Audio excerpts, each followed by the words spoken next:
Assalamualaikum warahmatullahi wabarakatuh. Saya Habibah Nur Aini. Saya mahasiswi dari LP3I College Malang. Di sini lebih tepatnya saya berada di kelas BAJ 18. Saya akan sedikit menjelaskan tentang surat permintaan penawaran yang ada pada mata kuliah Bisnis Correspondence. Surat permintaan penawaran secara sederhana bisa diartikan yaitu surat yang dibuat oleh pembeli yang ditujukan kepada produsen atau suatu perusahaan untuk mencari tahu baik berupa harga, tipe, varian rasa, varian warna atau yang lainnya. Jadi di situ seorang pembeli mengirimkan suratnya untuk mengetahui apa yang ingin diketahuinya. Surat permintaan penawaran ada beberapa contoh. Yang pertama yaitu surat permintaan penawaran produk, yang kedua yaitu surat permintaan penawaran beserta harga, dan yang ketiga yaitu surat permintaan penawaran menjadi agen, dan yang keempat yaitu surat permintaan penawaran berdasarkan informasi. Yang pertama yaitu surat permintaan penawaran produk.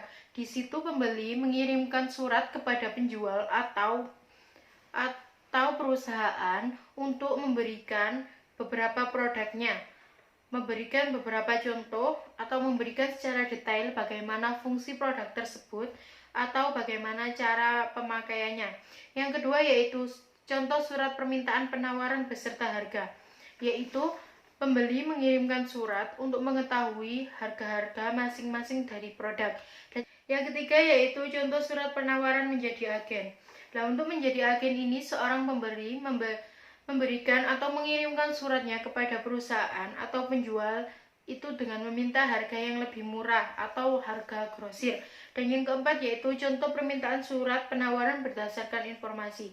Jadi sebelum pembeli mengirimkan surat, mereka akan menerima informasi-informasi yang telah ditentukan oleh suatu perusahaan, maka mereka akan menanyakan kembali dengan mengirimkan surat permintaan penawaran.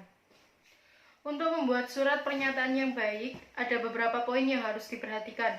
Yang pertama yaitu, surat penawaran merupakan surat yang dikeluarkan oleh penjual kepada seorang buyer yang berisikan tentang informasi tentang perusahaan penjual dan barang yang diproduksi, agar diketahui oleh calon pembeli produk. Yang kedua yaitu, maksud dari pengirim surat menawarkan adalah untuk meyakinkan calon pembeli sehingga akan terjadi sebuah transaksi pembelian produk. Dan yang ketiga yaitu, dalam sebuah surat penawaran terdiri dari 3 bagian, yakni yang pertama alinea pembuka, dan yang kedua isi surat, dan yang terakhir adalah penutup. Karena surat penawaran merupakan bagian dari komunikasi tertulis, maka pemilihan dan penggunaan kata harus diperhatikan.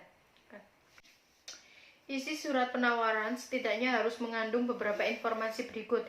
Yang pertama yaitu nama perusahaan yang mengajukan penawaran dan bidang usaha yang dijalankan. Jadi yang pertama harus terlihat yaitu nama perusahaannya, misalnya Jaya Abadi atau yang lainnya. Juga harus menyertakan tentang itu perusahaan menghasilkan produk apa, misalnya tentang bangunan atau mebel atau makanan, yang lain itu harus dicantumkan. Yang kedua yaitu gambaran kemampuan perusahaan yang dimiliki serta tenaga ahli dan peralatan yang digunakan. Jadi di situ seorang perusahaan harus memberikan gambarannya tentang bagaimana jalannya suatu perusahaan serta bagaimana tatanan karyawannya, juga bagaimana peralatan yang digunakan. Yang ketiga yaitu rekam jejak proyek atau pekerjaan yang hendak ditangani serta prospek yang hendak dilakukan oleh penjual. Dan yang keempat yaitu, bila melakukan penawaran kepada instansi resmi, maka harus melampirkan daftar rekam jejak atau TDR, surat izin perdagangan atau SIUP, dan surat pokok wajib pajak yaitu NPWP. Untuk bab yang terakhir yaitu cara penulisan surat penawaran barang atau jasa.